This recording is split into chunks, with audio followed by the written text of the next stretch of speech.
recém-nascido, ele vai usar o peito porque ele precisa do peito. O peito, para ele, é o mundo dele, é o planeta Terra.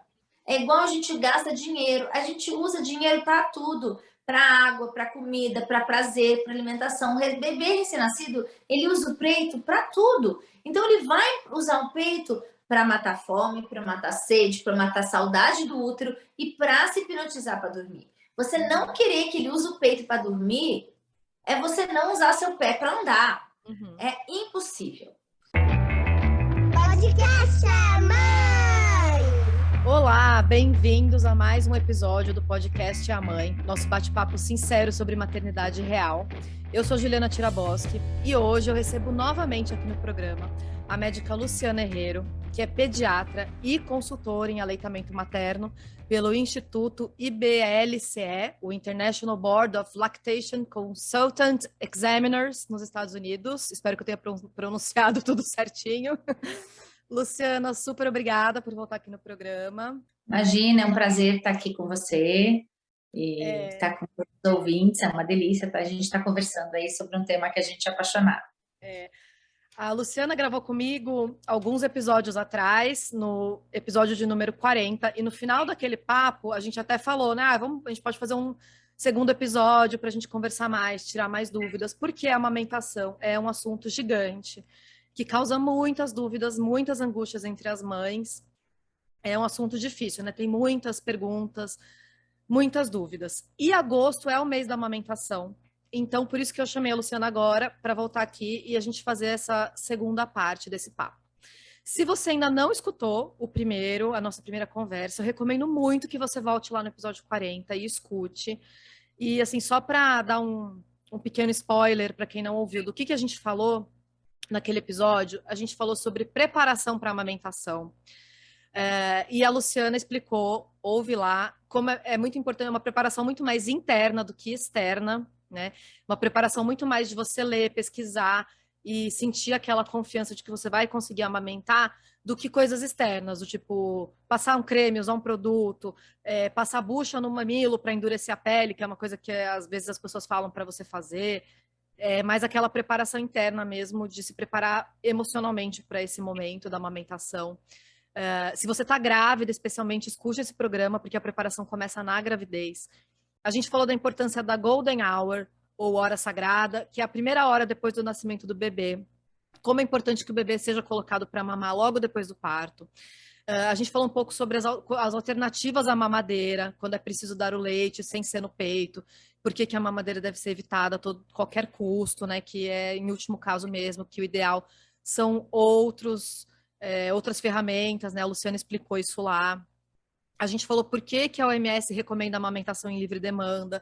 A Luciana falou um pouco sobre a técnica correta de amamentação e a importância de esperar o trabalho de parto, mesmo se a mãe for fazer uma cesárea, como é importante o trabalho de parto para facilitar depois a amamentação. Então, assim, esse é um pequeno resumo do que a gente conversou naquele primeiro programa, né, Luciana?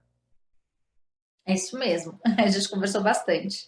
Então, assim, eu recomendo muito que vocês escutem esse primeiro programa, porque nesse programa a gente vai tentar abordar outros assuntos, então, para não ficar repetitivo, a gente ir além do que a gente já conversou naquele primeiro programa. Então, para isso, eu pedi que as ouvintes enviassem dúvidas, questões, e coisas que angustiam, né, elas, contar um pouquinho do momento aí que elas estão vivendo, para a gente partir assim de um ponto mais avançado nessa conversa, né? De tirar dúvidas e também falar sobre desmame, que é um momento que causa muita dúvida nas mães. A gente tem um grupo no Telegram do podcast e lá rolou essa conversa, né? Das mães que estão nesse momento de desmame, não sabem muito bem como proceder, estão sentindo dificuldade. E se você que está ouvindo a gente quiser entrar lá no nosso grupo, entra no nosso perfil no Instagram, que é o @podcastamãe. Lá na bio do perfil tem o link para o nosso grupo do Telegram, tá? Então, acho que a gente podia ir direto ao ponto e a partir das dúvidas para ir daí conversando, Luciana, pode ser? Claro, ótimo, vamos embora. A Ana mandou algumas perguntas. Ela perguntou da preparação da mama. Então, Ana, vai lá escutar nosso primeiro programa, que a Luciana fala sobre isso. Ela pergunta se não pode mesmo hidratar os mamilos, mesmo quando eles ressecam devido ao crescimento. Lá naquele primeiro programa, a Luciana explicou que não é bom hidratar demais os mamilos, porque o bebê pode escorregar a boca quando for mamar, né? Mas eu queria complementar, se eles estiverem ressecados, pode passar algum produto? Eu lembro que você falou naquele primeiro programa que o uso de produtos, pomadas, tem que ser indicado assim só quando realmente é necessário, né? Na verdade, existe uma hidratação natural, né? No próprio Tá. mamilo tem as glândulas de Montgomery, são aquelas espinhas que a gente chama de espinha, mas são aquelas pequenas protuberâncias que acontecem ali na área do mamilo. Ela Certo. vai soltar um próprio líquido que já vai fazer a hidratação e também já vai fazer, elas são bactericidas, já vai ter toda uma preparação ali. Se a gente colocar hidratante, começar a colocar produtos na área do mamilo, a gente vai atrapalhar a própria natureza. A natureza, ela já tem uma ação na preparação da mama para a amamentação. E muitas vezes, quando a gente intervém com produtos artificiais, seja ele com pomada e hidratantes, a gente acaba atrapalhando. Então, não é recomendado na área do mamilo, que é naquela área, né, a parte escura, e nem do bico, que a gente passe nada. Tá. Se Mesmo você está achando que alguma coisa está muito fora do normal, que está com uma escoriação, aí tem que procurar um médico, de preferência um dermatologista, para ele avaliar. Porque às vezes pode ser psoríase, às vezes pode ser uma dermatite atópica, às vezes pode ser alguma coisa fora do normal. Aí, nesses casos, precisa de uma avaliação médica personalizada. Eu não posso te recomendar. E aí, tá, só esse médico. tá. Mas, no geral, para 99, né, 95 pelo menos por cento das pessoas, a gente não recomenda nenhum tipo de hidratação e nem muito ficar passando sabão. É só deixar mesmo passar água no banho e deixar o corpo agir. Uhum, certo. Então ela pergunta, né? Mesmo quando ressecam. Então, mesmo se ela sentir a pele um pouco ressecada, não é para passar Às esses vezes está produtos. ressecando também porque está colocando muita água quente, Ah, que a gente tá. tem mania de tomar banho muito água quente, e porque a gente está também passando muito sabão. Então a Tá. gente tem que deixar a própria oleosidade da pele na região. A gente, muitas vezes, nós somos que tiramos a própria oleosidade natural que protege da pele, Uhum. com a temperatura muito quente e com muito sabão.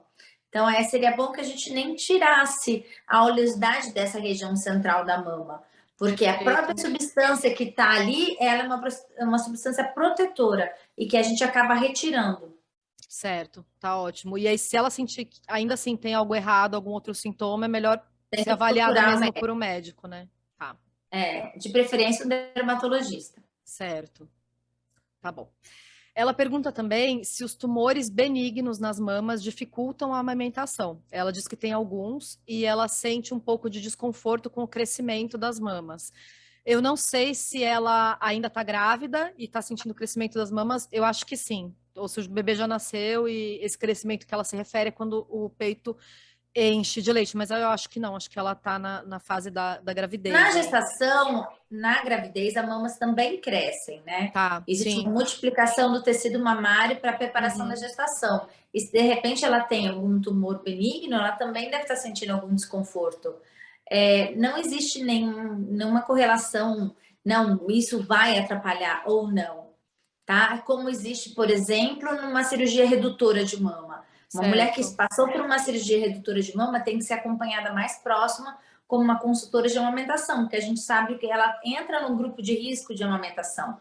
Agora, quem tem um tumor benigno tem que ficar um pouco mais de olho, pode ser que tenha alguma sensibilidade. Então, não é que vai ser impeditivo, mas tem que ter um pouco mais de carinho e cuidado, né? Tá. Assim como, então não é que vai falar, não vou amamentar, mas a pessoa que já tem algum tipo de intercorrência mamária, é sempre bom já buscar uma rede de apoio. Todo mundo deveria sempre conhecer uma rede de apoio de amamentação. Um Tá. banco de leite, uma consultora de amamentação. Quem Uhum. você vai procurar no pós-parto para te apoiar na amamentação? É super importante que você procure, seja Uhum. privado ou seja na rede pública. É muito importante que você procure essa rede de apoio, Certo. né? Ela diz que sente um desconforto. É possível aliviar esse desconforto? Aí depende de cada caso, meu amor. Não dá para me Tá. falar genericamente. Por isso é importante ela procurar um banco de leite ou uma consultora, alguém que dê esse Exatamente. apoio, né? Tá, É impossível fazer diagnóstico e tratamento à distância sem certo. palpar, conhecer o caso. Então, nesse caso, na hora que ela for amamentar, se ela sentir dor ou desconforto, ela vai ter que procurar E, uma na ajuda verdade, mesmo, né? se ela já está tendo desconforto na gestação, ela tem que procurar agora. Tá, então, Ela não Ana, tem já que fica ficar a dica aí. sentindo. Se ela já está sentindo desconforto na gestação, ela já tem que procurar agora. Tá. Eu recebi de uma seguidora, eu tenho um canal do YouTube, já é um canal bem bacana. A Uhum. gente tem mais de 500 mil seguidores, meio milhão de seguidores.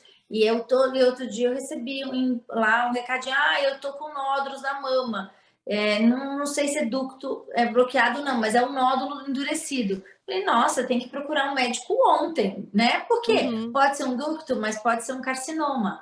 Tá. Né? A gente não tem um diagnóstico, pode ser um câncer de mama numa mulher que está amamentando. Uhum. Então, como é que nós vamos avaliar, como nós vamos fazer uma orientação sem a gente palpar, sem a gente ver? Uhum. Eu já tive conhecimento de seguidoras que descobriram câncer de mama na amamentação. Uhum. Então, a gente Certo. sempre tem que procurar um médico para avaliar, para palpar, fazer. Uhum. Muitas vezes a gente acha que é um ducto e era alguma coisa que precisava de um tratamento. Às vezes era realmente só um ducto. E não, em outros casos era um carcinoma e que, graças à amamentação, foi descoberto precoce e houve a cura e essa pessoa pôde fazer um tratamento e ela está viva. Então, Certo. assim, a gente precisa procurar uma avaliação personalizada e sair também da internet, achando que só informação basta. Tá. Informação ajuda, mas a avaliação presencial é essencial. Perfeito. E qual é o tipo de profissional, então, que ela deve procurar? É uma consultora, um banco de leite? É um ginecologista. Ginecologista Ela tá primeiro, nas né? mamas, Tá. ela tem um tumor benigno, ela tem que ser avaliada com um médico ginecologista da rede de apoio dela. Tá. Então, Ana, procure seu ginecologista. Certo? Ela também pergunta, após a licença maternidade, quantas vezes ela deve ordenhar para continuar amamentando o bebê, pelo menos até o final do primeiro ano. E eu também ia te perguntar sobre o uso de Não bomba. entendi essa pergunta, amor. Oi? Eu não entendi essa pergunta. Quantas vezes ela tem que ordenhar para quê? Para Depois continuar... para manter o continuar amamentando o bebê, pelo menos até o final do primeiro ano. Então, assim, eu estou imaginando que ela vai voltar a trabalhar e que ela queira deixar leite para o bebê dela mamar quando ela estiver no trabalho. Existe Tá, assim. mas ela quer ordenhar quando ela está em casa para fazer estoque. São duas coisas, são ordenhas separadas. Tá. Ela quer saber quanto dela ordenha para fazer estoque ou quanto que ela ordenha quando ela está no trabalho. Então porque ela são não, ordenhas. ela não especificou. Dá para a gente dar uma noção geral sobre cada situação? Porque então vamos falar um pouquinho, porque essa pergunta ficou um pouco clara, então vamos esclarecer melhor. Tá. Vamos falar um pouco mais amplo. Amamentação e retorno ao trabalho. Como eu me preparo para retornar ao trabalho? Para a gente retornar ao trabalho, a gente tem que primeiro pensar em fazer um estoque de leite para que esse bebê não seja necessário a gente entrar com outro leite quando nós não estivermos em casa. Esse seria o ideal. Principalmente se esse bebê, se a gente for retornar esse trabalho antes de 9 meses, né? Porque o ideal é que a gente mantesse o leite materno exclusivo antes de 9 meses. Desculpa, mesmo que seja com comida, a gente entra com a comida com 6 meses, mas que a gente não apresentasse outros tipos de leite antes de 9 meses. Certo. Tá? O ideal seria que a gente pudesse manter o máximo de leite materno até 2 anos, mas que a gente pudesse segurar o leite de vaca e até as fórmulas derivadas de leite de vaca até 9 meses. Certo. Então, quanto mais a gente conseguir fazer ordenha, quanto mais a gente conseguir fazer um estoquezinho no nosso freezer, maravilha. Porque assim, se a gente conseguir dividir nosso freezer, fazer saquinhos, ou então potinhos, congelando com qualidade, lá no meu canal do YouTube eu mostro como é que a gente prepara, como é que a gente congela. Dá para a gente manter até por 3 meses, dá para a gente manter bem, porque se a gente cuidar e se preparar antes, dá para a gente manter o freezer, o leite, tá? O banco de leite do Brasil só fala 15 dias congelado, que é quando o bebê é prematuro ou quando é para o bebê adoecido. Mas quando é para o nosso bebê e o bebê saudável, a academia americana, e que é a que controla a amamentação, né? A academia de amamentação, ela dá um prazo maior para nós, até de 6 meses. Então, a gente pode falar que 3 meses tranquilo. Então, essa ordenha e esse congelamento sendo seguro, a gente já faz um estoque. Então, a primeira coisa é tentar fazer esse estoque de leite. Quando que a gente pode ordenhar para fazer estoque? Quando a gente está em casa com tempo para ordenhar. Durante a licença. Durante a licença, quando for mais prático. Ela acabou de dar de mamar, ela pode ordenhar um pouco. O ideal é o que for na rotina dela. Lembrando que quanto mais a gente tirar o leite do peito, mais leite eu vou produzir. Certo. Tem aquele mito de gente achando, né, que tem muito mito falando, eu vou tirar, eu vou congelar, vai faltar para o meu bebê. Tem gente que acha que leite é uma coisa assim que gera escassez, e ao contrário, não é igual dinheiro na poupança. Quanto mais eu gasto, mais vai faltar. Não, leite é ao contrário. Quanto mais eu gasto, mais eu produzo. É o estímulo que faz produzir mais, né? Exatamente. Podia ser assim com o dinheiro, né? Mas não é. Podia, né? Pois é, mas não é. Quanto mais eu esvazio minha mama, mais eu produzo. Então, assim, não vai faltar leite. Ao contrário, quanto mais eu ordenho, quanto mais eu boto o bebê no peito, mais eu produzo. Então, assim, você pode colocar 10 minutos em cada mama, ou se você alugar aquela bomba que tem duas saídas, 10 minutos você já acoplando as duas, 3 vezes por dia, já é uma bênção. Você já consegue aumentar a sua produção de leite e já fazer um bom estoquezinho. Certo. Você fazendo isso durante a licença maternidade. Quando você voltou, você já está trabalhando, você tem que continuar a estimular a sua mama. Porque o seu cérebro, se você parar de estimular a sua mama quando você estiver longe do seu bebê, o cérebro vai entender que você não tem mais interesse em amamentar e a sua produção vai despencar. Então, é muito importante que quando você voltar ao seu trabalho, você continue a ordenhar para você manter a sua produção de leite ativa. Isso, ordenhar durante o tempo enquanto ela está no trabalho, para não ficar muitas horas sem estimular. Isso, você tem que ordenhar pelo menos de 3 em 3 horas no seu trabalho. Certo. Mas eu não tenho onde ordenhar, eu não tenho onde salvar. Nem que for na pia do banheiro, nem se for na privada e jogar no vaso. Você tem que esvaziar a sua mama. Quantas vezes eu estava dando palestra, quantas vezes eu estava viajando, nesses 2 anos que eu amamentei minha segunda filha, e eu ordenhava, às vezes, na privada, porque eu estava no auditório para entrar numa palestra, e eu não tinha onde ordenhar, mas eu tinha que esvaziar minha mama, porque senão minha produção ia esvaziar. Que dó de jogar fora, né? Mas se não tiver outro jeito. Aliás, as empresas... eu jogava fora, porque se eu não jogasse fora, a minha produção ia cair, ia secar. Para você continuar estimulando, né? Eu jogava fora em nome de manter a minha fábrica funcionando. Eu jogava fora com o meu coração apertado, mas ou era jogar fora ou era fechar a fábrica. E eu não admitia esse...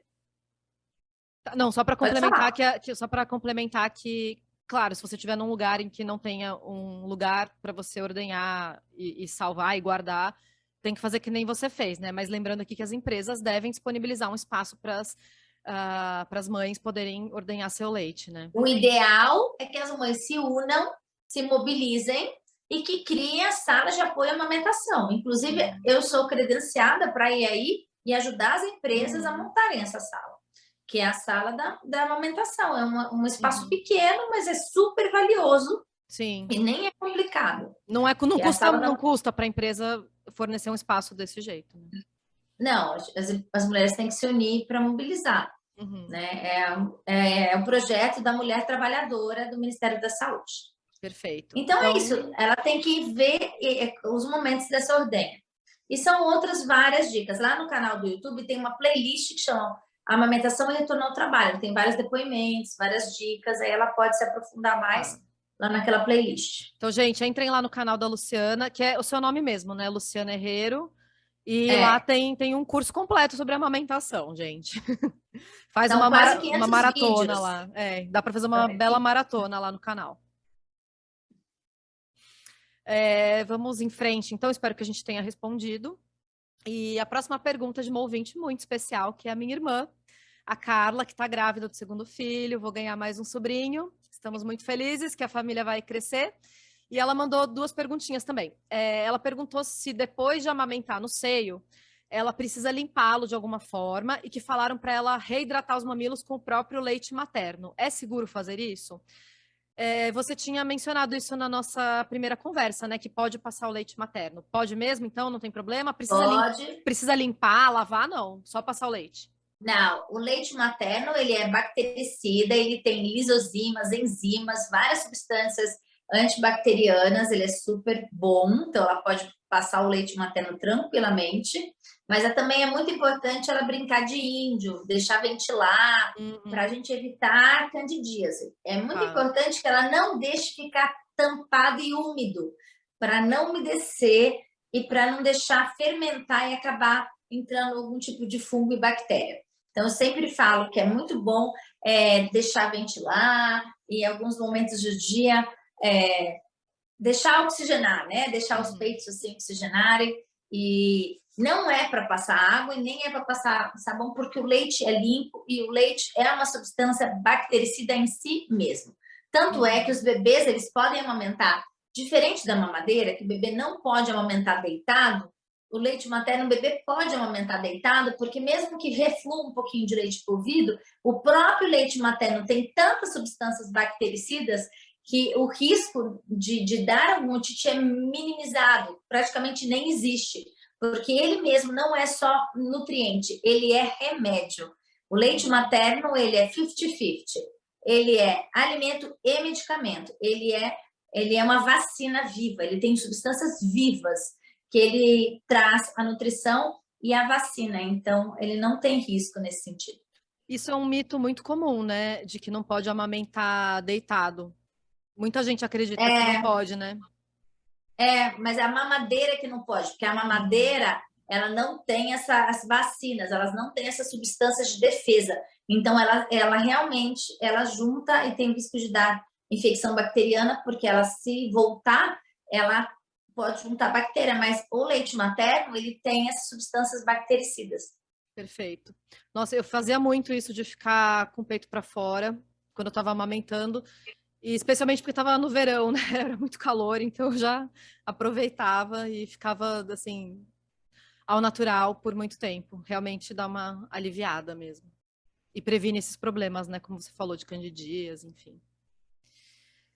E a outra pergunta que ela fez é se é verdade que se no primeiro filho a amamentação deu certo, correu tudo bem, se ela tem mais chances de dar certo também para o segundo filho. Na verdade, as pesquisas mostram que no segundo filho, até cada viagem é uma viagem diferente. Tá. E cada bebê é único. Mas dos pontos de vista psicológico, normalmente o segundo filho é mais fácil, porque a mulher está mais tranquila. Tá. Mas a gente compara a amamentação a uma fechadura de uma porta. O corpo da mulher é a porta, vamos dizer assim. O seio é a fechadura da porta. E o bebê é a chave. Então, tudo vai depender da fechadura, aqui do buraco da fechadura, o bebê é a chave, então tudo depende se a fechadura e a chave vão se encontrar. E às vezes vai precisar de um consultor de amamentação para dar um ajuste nessa chave e fechadura, porque às vezes depende, ela sabe amamentar, ela teve uma experiência, ela já é mais madura, mas às vezes precisa de um ajuste na sucção do bebê. Então, às vezes, um novo bebê, às vezes tem uma sucção que não é tão eficiente, ou às vezes o bebê novo tem alguma questãozinha na língua. Então, não dá para falar como vai ser. É tudo um ajuste de fechadura, chave, que precisa ser avaliada um a um, caso a caso. Certo. Agora, que com certeza é muito mais fácil, porque a porta está mais maciça, a porta não está emocionalmente bamba, porque sempre na primeira amamentação a gente é uma porta meio mole, a gente está ansioso, a gente está mais insegura, porque é a primeira viagem. Então, uma mulher de segunda, terceira gestação, a gente está um pouco sim mais firme. Mas tem muitas mulheres de primeira gestação que se preparam e que se fazem firmes, porque elas estudam, elas emocionalmente se preparam. Quando a gente se prepara emocionalmente para a amamentação, a gente se fortalece enquanto porta, a gente fortalece o nosso centro, que é o que eu te falei. A amamentação mais importante é de dentro para fora, é autoconfiança, é buscar rede de apoio. Isso sim, é fortalecer é o que eu estou te falando, esse centro nosso. Perfeito. E se a mãe já tem a experiência do primeiro filho e estuda, se prepara e se fortalece, então as chances de sucesso aumentam muito mais, né? Mas precisa de rede de apoio e precisa de uma Claro. avaliação da chavezinha que tá chegando. Porque cada Que bebê é um bebê, né? Exatamente. Então, Tá. não posso garantir nada. Nada garante nada. A gente vai precisar avaliar esse bebê e vai precisar avaliar acoplamento entre a mãe e o bebê. Perfeito. Por isso que a gente tem que se preparar antes, né? Vamos para a próxima pergunta, então. Da Jaqueline. Ela conta que a filha dela tem 2 anos, ela sempre amamentou em livre demanda. Ela faz home office, o que facilitou também essa livre demanda. A filha dela está com anemia e a pediatra orientou reduzir a demanda para ela comer alimentos ricos em ferro. Mas ela disse que está muito complicado porque cada recusa do peito vem com muito choro. Então ela tem que parar de trabalhar, levar para passear, tentar mudar o foco, mas está difícil. E ela queria dicas de como lidar com essa situação. Dá para dar alguma dica assim sem ter uma consulta mais aprofundada?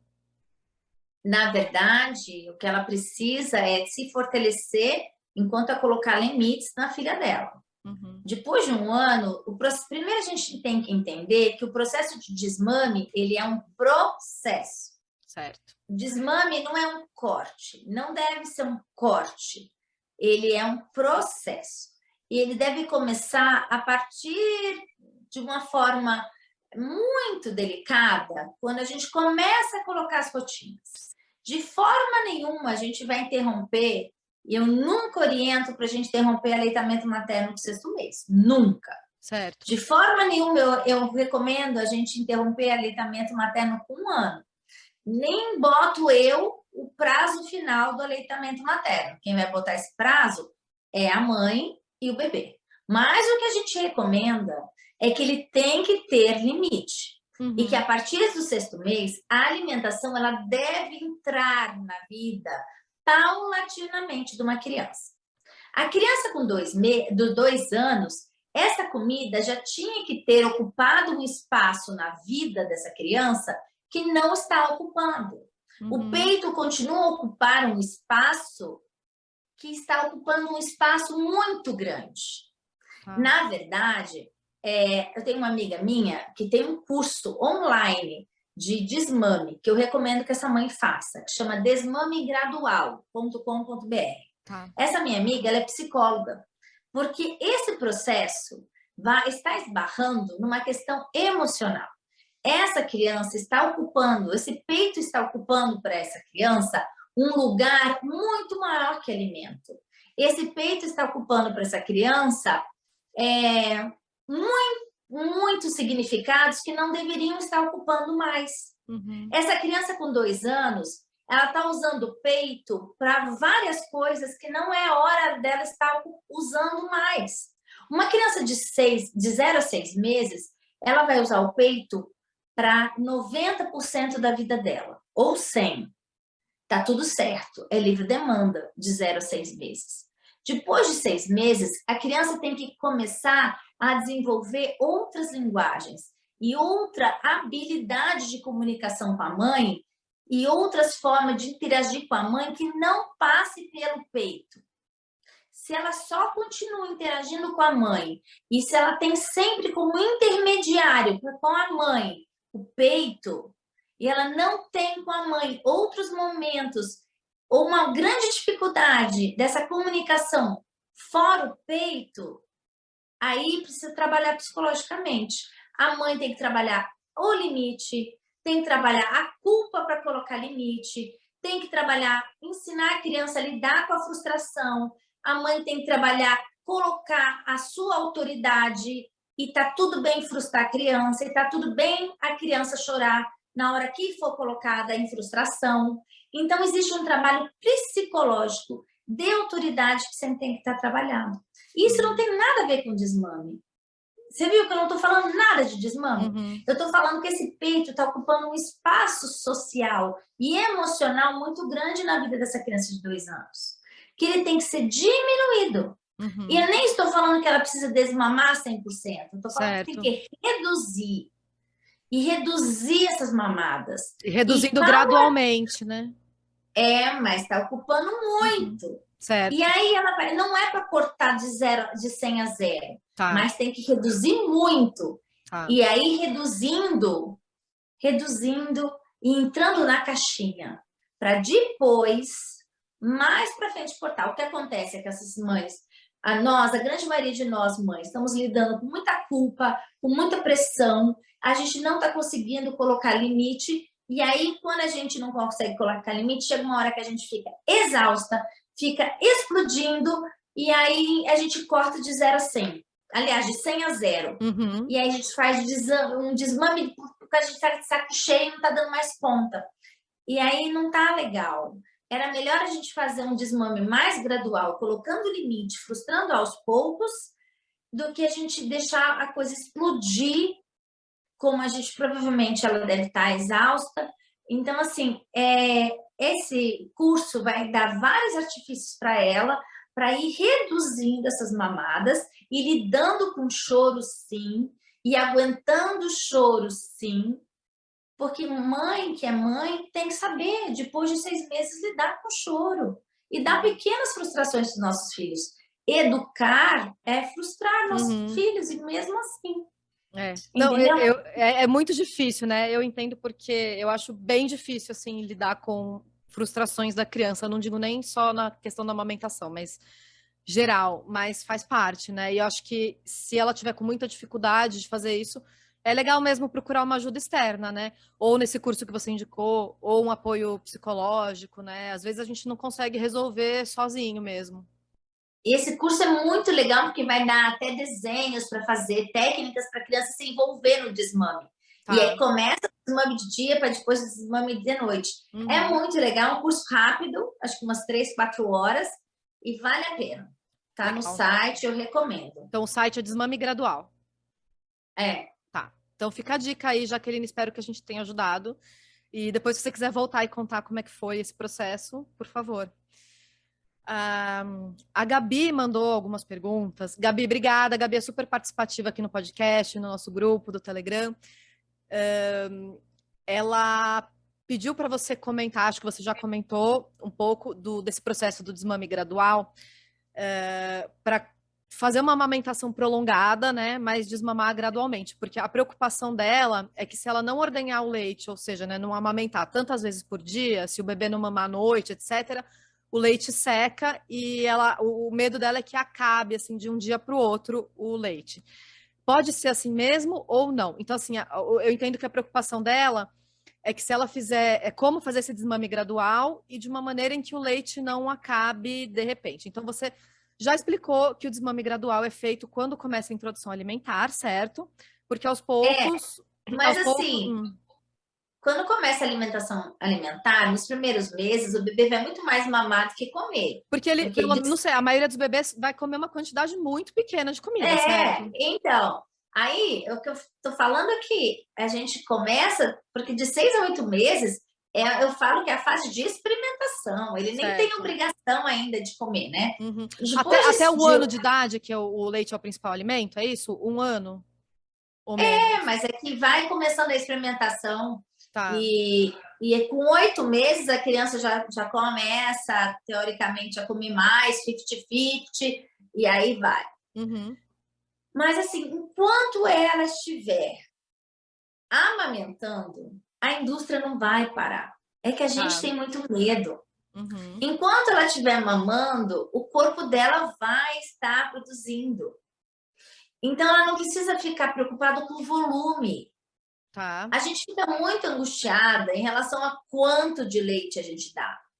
Depois de um ano, a gente não precisa dar muito volume de leite, porque a grande maioria do alimento, depois de um ano, a nutrição vem pela comida e o resto, o peito passa a ser diversão e arte, prazer e Uhum. aconchego.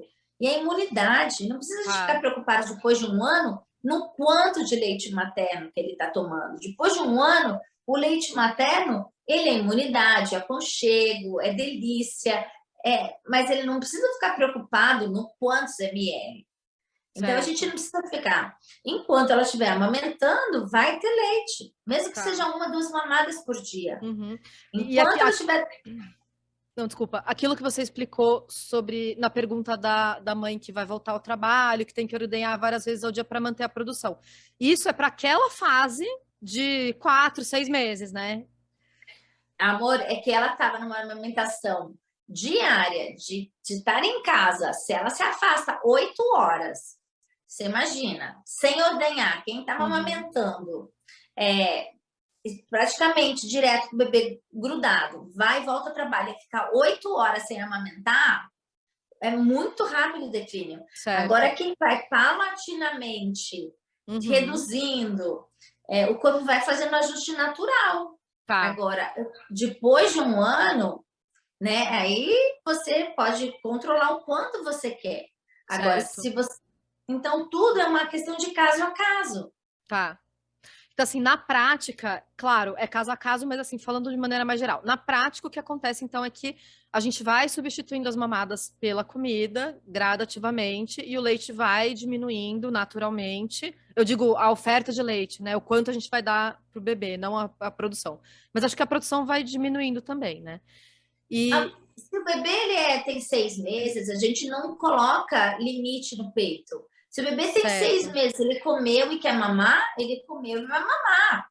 Tá, mas eu tô falando de uma criança um pouco maior.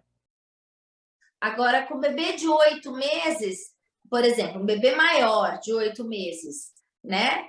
Ele vai reduzir a quantidade de vezes que ele vai pro peito. Mas aí a gente vai vendo, aí a gente vai sentindo o peito e a necessidade de ordenhar ou não. Se a mãe fica muito tempo no escritório, às vezes ainda vale a pena ela ordenhar no meio do dia. Eu tomaria esse cuidado. Se ela fica no escritório o dia inteiro, eu ordenharia pelo menos uma vez quando ela estiver longe do bebê. No caso de um bebê, de qual idade? 8 meses, por exemplo. 8 meses, tá. Se a mãe tá o dia inteiro longe do bebê, eu não deixaria ficar mais de 4 horas ou 6 horas sem ordenhar. Tá, entendi. No caso de um bebê mais velho, de 1 ano ou mais de 1 ano, você acha que não seria necessário? Tá. Aí não precisaria mais. E assim, porque... Não, desculpa. Pode falar. Não, eu queria perguntar assim, nos casos em que o bebê já é um pouco mais velho, já não é aquela frequência tão grande de amamentação e a mãe não quer mais amamentar, quer parar. Como fazer isso, né? Como fazer esse término assim do desmame? A Marina, nossa ouvinte, mandou uma pergunta que é justamente isso. Ela falou que quer desmamar, mas não quer fazer isso de um jeito forçado, com o bebê chorando, quer que ele vai se acostumando sem, mas ele gosta muito e sempre que ela tenta negar, ele fica sentido. Aí entra um pouco naquela questão da frustração da criança, de a gente vai ter que negar e a criança vai chorar e a gente vai ter que aguentar, mas como fazer isso de um jeito mais gentil possível com a criança? Tá. Primeiro, ela vai ter que ver quantas mamadas está dando num dia e fazer escolhas de quais mamadas ela vai manter. Certo. Tá? Então, por exemplo, se ela vai desmamar, ela vai vai prestar atenção quantas mamadas. Então, ela vai fazer um mapeamento de mamada, diurna e noturna. E ela vai decidir. Isso eu tô falando um bebê maior que 1 ano e meio, tá? Certo. Tô falando um bebê maior que 1 ano e meio. Então, ela vai, mais ou menos, contabilizar. Não, então, eu vou amamentar no máximo 3 vezes por dia e deixar o de noite. A mamada noturna é sempre depois que a gente encerrou de dia. É a última que a gente tira. Certo. É a mais difícil. E aí a gente vai cortando uma mamada a cada 15 dias. Então, se ela deixou 4 mamadas, a gente vai cortando uma. Depois de 15 dias eu corto a segunda e eu vou cortando paulativamente as mamadas. E no curso lá da Bianca, né, Balaciano, que eu falei, ela dá ferramentas para envolvendo a criança nesse processo, para a criança ir entendendo os desmames. E ela também vai dando ferramentas para ir distraindo a criança, ela vai dando dicas de como é que distrai a criança nessas substituições de mamada. Certo. Em relação à produção, conforme você não manipula, não ordene, não mexa no peito, a própria produção vai caindo conforme você não manipule a sua mama. É mais ou menos isso. Eu tenho um vídeo no canal do YouTube que chama Desmame, eu tenho alguns vídeos sobre desmame, que eu explico os 12 passos também, Tá. né? De forma mais simples. Então Mas vamos lá, assim, meninas. É um processo, é devagarzinho e vai cortando devagar. E o desmame noturno, o bebê, na verdade, um grande equívoco que acontece é que as pessoas acham que o bebê acorda à noite por fome. E aí, muitas vezes, as mães querem desmamar as crianças, achando que se ela desmamar a amamentação em geral, as crianças vão dormir melhor. Mas a grande maioria das crianças, elas acordam à noite porque elas não aprenderam a dormir sozinhas. Elas precisam de um hipnótico. Elas usam as mães para emendar um ciclo no outro do sono. O que seria um hipnótico? Já vou explicar. Tá. Todos nós, quando a gente vai para a cama, a gente precisa se auto-hipnotizar para dormir. A gente mesmo se nina. Ou a gente mexe no travesseiro, ou a gente conta caneirinho. Tem gente que tem um naná favorito, tem gente que abraça o marido ou a parceira. Cada um tem o seu... Ou a gente lê um livro, tem gente que precisa da televisão. Cada um tem o seu hipnótico. Tem gente que toma remédio, chama hipnótico remédio. Tá. Que é o remédio para abaixar as frequências da onda cerebral para a gente entrar no sono. Nós, adultos, aprendemos a dormir como a gente aprende a andar, como a gente aprende a falar, como a gente aprende a ler. A gente aprende a entrar nas faixas mentais de relaxamento. A criança não nasce sabendo entrar nessas faixas normais de sono. Ela precisa que alguém ajude ela a entrar nas faixas de sono. Então, os bebês, eles choram exaustos, estão brigando de sono e eles não sabem dormir. A gente tem que ninar ele. A gente tem que pegar no colo e balançar. A gente tem que pôr no peito e ninar. Ele não sabe relaxar o cérebro. Nós somos os hipnóticos externos. E aí tem pessoas que falam que eles são manhosos. Não é manhoso, eles não sabem se auto-adormecer. E eles vão precisar aprender a fazer isso. E quanto mais cedo a gente ensinar eles a se auto-adormecer de uma forma amorosa, sem treino, sem choro, sem aqueles livros infernais que deviam queimar na fogueira da Inquisição, porque esses livros fazem emborrecimento, fazem as crianças terem depressão no futuro, fazem vários malefícios terríveis, queimam massa encefálica, enfim, são livros horríveis, deixam sequelas emocionais e físicas, que a gente vai pagar um pato daqui a uns anos, né, como o Nana Nenê e todos os outros, Encantadores de Bebês, são livros terríveis que deixam sequelas que eu sou totalmente contrárias. Esses livros de adestramento de bebê, tem pesquisas que já comprovaram o quanto fazem mal para os bebês. A gente tem que ensinar os bebês a adormecerem, sim, mas de uma forma mais amorosa e uma forma que o bebê possa, tomando posse do seu sistema nervoso central. E aí, quando o bebê vai aprendendo a se ninar, e tem bebê que nina sozinho, tem os bebês que faz assim no cabelo, tem bebê que usa a mão e começa a sugar o dedo, tem bebê que canta para si mesmo, cada bebê, já tem bebê que nasce sabendo fazer isso, e é mais fácil. Tem mãe que atrapalha o bebê se auto-ninar. Que o bebê ia se ninar e a gente interrompe. Ele dá uma choradinha, a gente já vai lá correndo. E aí a gente atrapalha.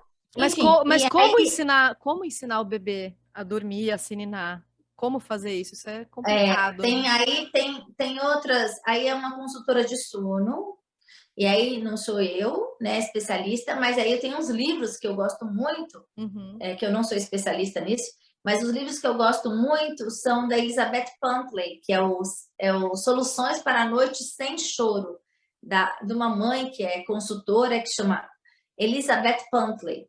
Depois você coloca lá na Tá, descrição do vou colocar na descrição. E ela é muito amorosa, e tem para os menores de 6 meses e tem para os maiores de 6 meses. Eu falo muito isso no meu canal do YouTube, na playlist de sono. Então, aí não adianta desmamar noturno sem você ensinar ele a se autoadormecer, porque ele vai acordar e vai te pedir mamadeira, ele vai acordar para te chamar para você vir ninar ele. Então, se tirou um sonífero rápido, que era o peito, e aí você vai ter que colocar um sonífero que é a sua presença. Então, você não resolveu a causa. Você tirou um facilitador sem resolver a causa do problema, que era a falta de aprendizado do autoadormecimento. Então, Inclusive, não tem gente que acha que dar a fórmula vai fazer o bebê dormir mais, porque dizem que a fórmula é mais pesada que o leite materno, então vai saciar mais e o bebê vai dormir mais à noite. Isso não é verdade, né?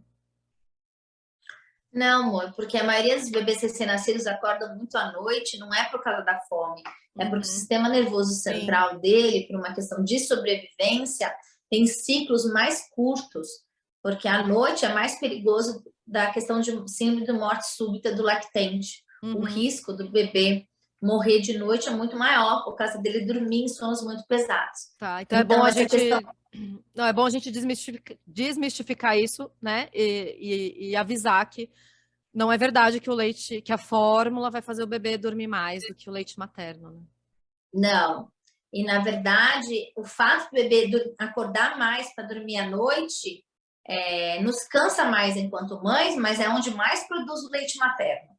O fato da gente dar o leite materno à noite é extremamente benéfico para a nossa produção e é extremamente seguro para a sobrevivência dos nossos filhos.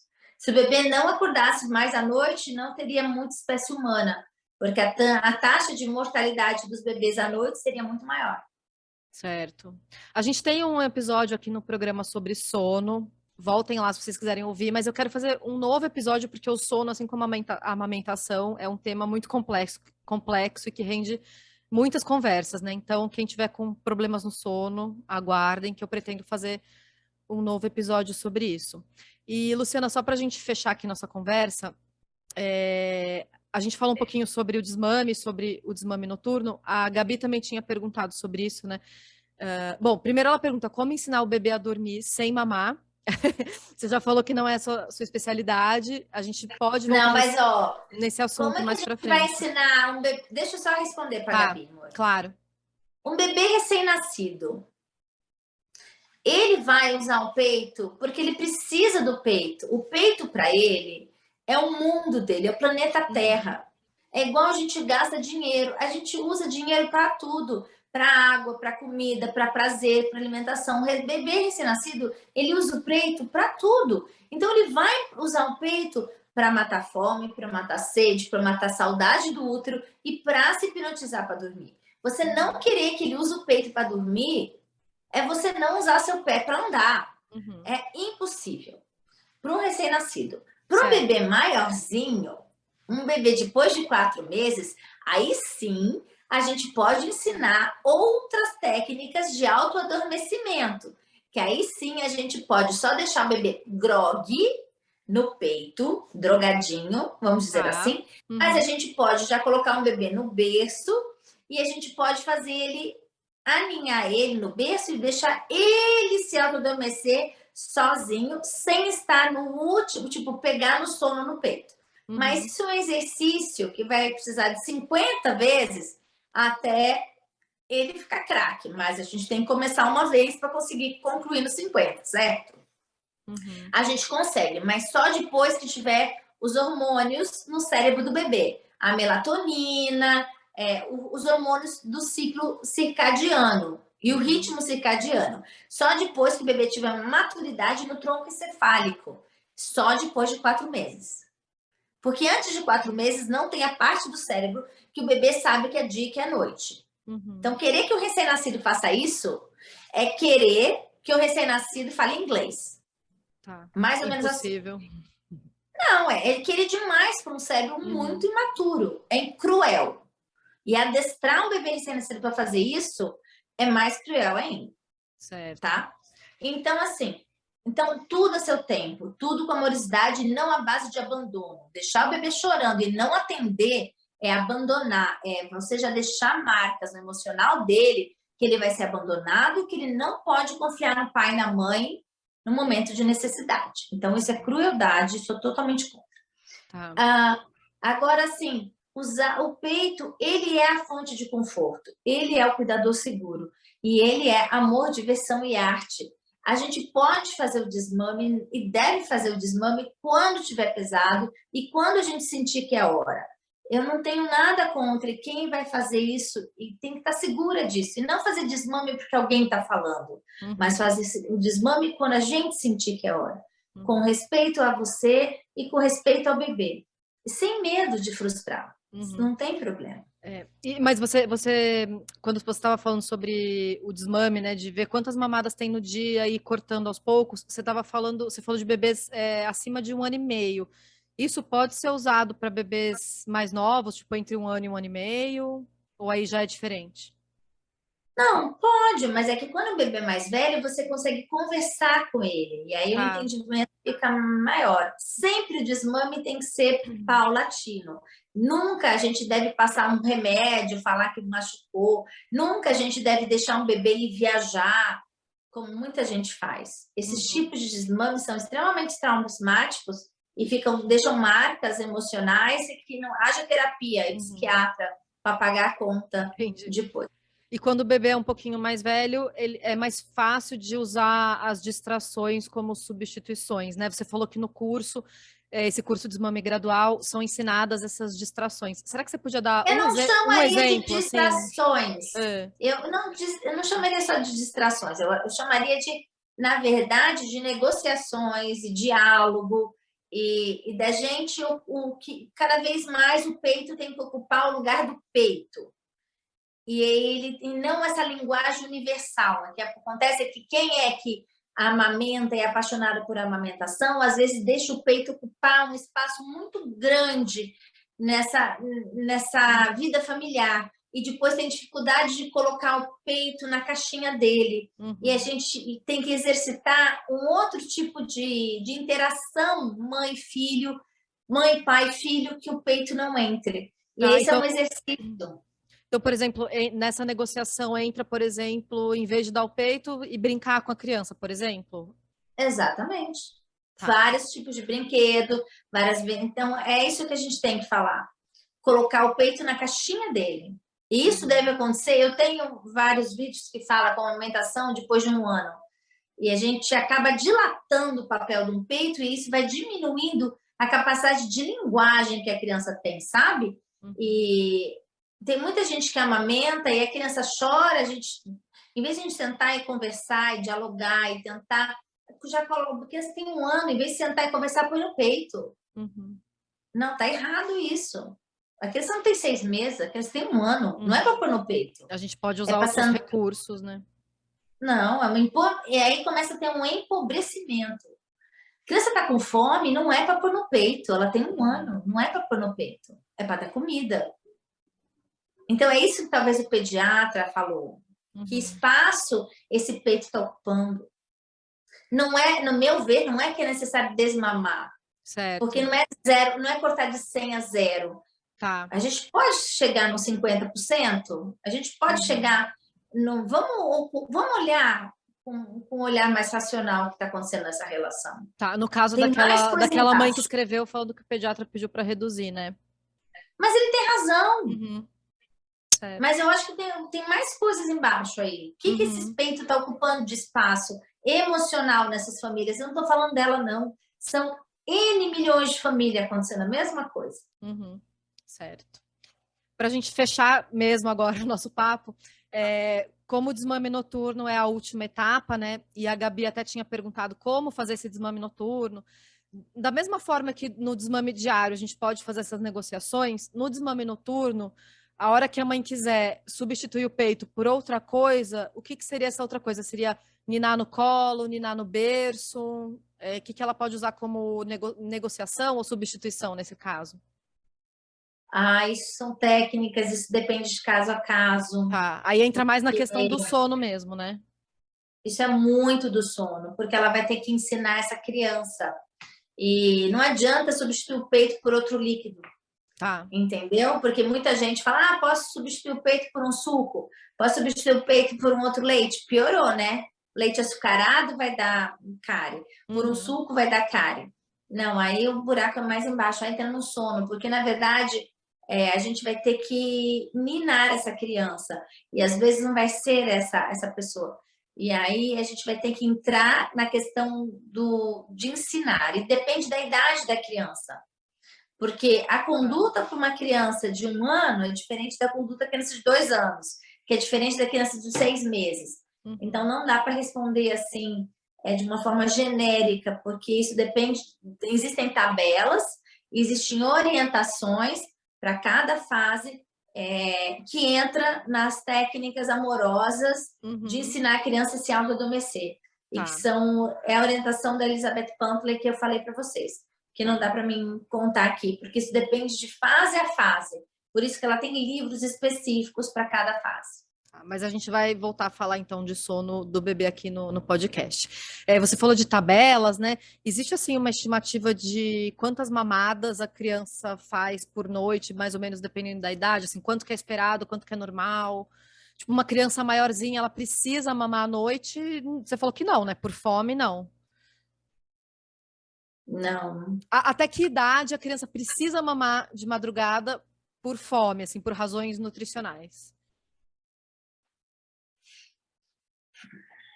É difícil dizer, né? Mas uma criança que ela se alimenta bem de dia, por rações nutricionais, porque existe a comida que nutre o corpo e a comida que nutre a alma.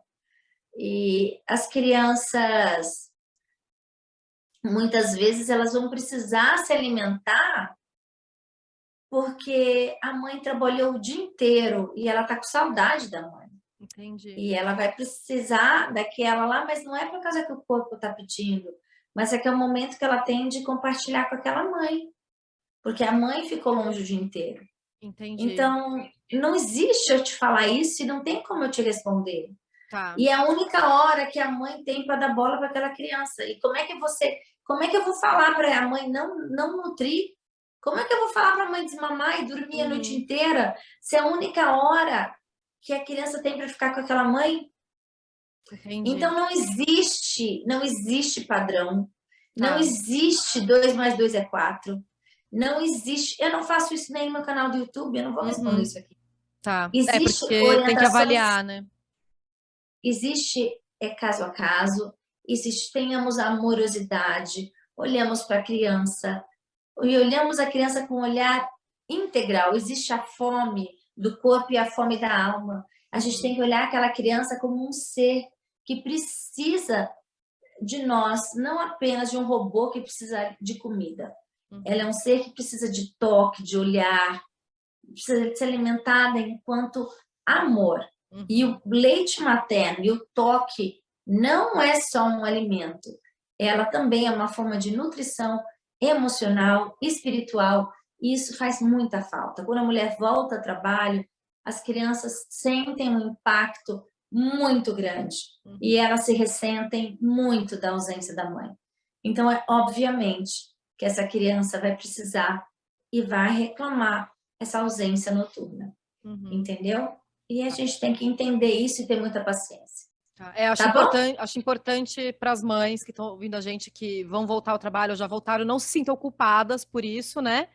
Mas é importante a gente saber disso para poder encontrar alternativas para suprir essa criança de atenção nos momentos em que a criança está junto com a mãe, né? Mas não se sintam culpadas, por favor. Não, o que a gente faz? Faz uma cama compartilhada. Isso. Que Encontra alternativas, né? Gente, não é fazer uma cama. Não é para sentir culpada. É para a gente olhar para a criança e falar assim: ela precisa de mim e eu preciso dela. Porque vamos falar uma coisa: nós dois estamos com saudade. Claro, nós duas estamos com carência. E a gente parar de dar ouvido aos palpites e vamos ajustar aqui. Quem está com mais fome de amor, a criança ou eu? Ou é a minha criança que está chorando da ausência do meu filho? Uhum. Porque às vezes quem está com saudade sou mais eu, e a minha criança está chorando, e a minha criança de fora chora porque a minha criança de dentro está chorando. Então, assim, durma junto, Sim. ajuste a cama compartilhada e namore seu filho, fique grudadinha, não é culpa, não. Uhum. É ser feliz. Não, a gente tem direito a trabalhar fora, a gente tem direito a ser feliz. Aliás, quando a gente fica em casa frustrada, sem trabalhar, faz mal para os nossos filhos. Porque a gente fica frustrada e desconta os nossos filhos as nossas frustrações. Uhum. Uma herança que a gente tem que dar para os nossos filhos é a nossa felicidade. Quando a gente está realizada e luta pela nossa felicidade, a gente ensina os nossos filhos a serem felizes. Eu não sou contra ninguém trabalhar. Uhum. Eu só que tenho que colocar a verdade. Os nossos Claro. filhos sentem falta das nossas presenças. Claro. E muitos deles vão reclamar nossa presença noturna. Uhum. Então, fazer um desmame agora, depois que você volte a trabalhar, é um impacto imenso. Uhum. Você já saiu de dia, vai sair de noite? Certo. Então, eu estou trazendo a verdade. Claro. Muitas vezes reclamam, nossa, agora que eu voltei a trabalhar, ela dormia, agora ela parou de dormir. Isso é uma reclamação muito frequente. Uhum. Então, por que ela voltou a acordar de noite agora que eu voltei a trabalhar? Porque ela sente saudade. E você Claro. também sente saudade. Uhum. Então, o que a gente pode ajustar? Eu acredito que com amor, com consciência das nossas emoções, sem ficar ligando para os palpites alheios, estando sintonizado com a nossa intuição, orando, pedindo força ao Papai do Céu e a natureza, sabe? A gente, tanto sintonizado com a nossa criança interior, a gente vai saber o que fazer. Uhum. Sim. Bom, acho que é isso, gente. Espero ter ajudado vocês. Com certeza, a doutora Luciana ajudou vocês. Algumas perguntas a gente não consegue responder de forma super objetiva, assim, faça isso, isso e aquilo, porque como a Luciana falou, depende de uma avaliação individual. Mas acho que essas orientações gerais podem ajudar a clarear um pouco aí que caminho vocês podem seguir. Então é isso, gente. Espero que tenha ajudado na amamentação de vocês e no desmame também, nesse processo. Luciana, super obrigada por ter voltado. Com certeza você vai ajudar muito as nossas ouvintes. E é isso, gente. Um beijo a você, um beijo aos ouvintes, e que a gente possa cada vez mais estar sintonizada a nossa intuição, a nossa criança interior, e jogar bem longe a culpa, porque a gente tem que ser feliz. Perfeito. Que a nossa maior meta é a gente ser feliz. Perfeito. Então é isso, gente. Muito obrigada pela companhia de vocês. Acompanhe a gente no Instagram, @podcastamãe. Se você está ouvindo nas plataformas de áudio, a gente tem o canal no YouTube também, com o vídeo dessa conversa. E é isso, gente. Obrigada. Até o próximo episódio, então. Tchau, tchau.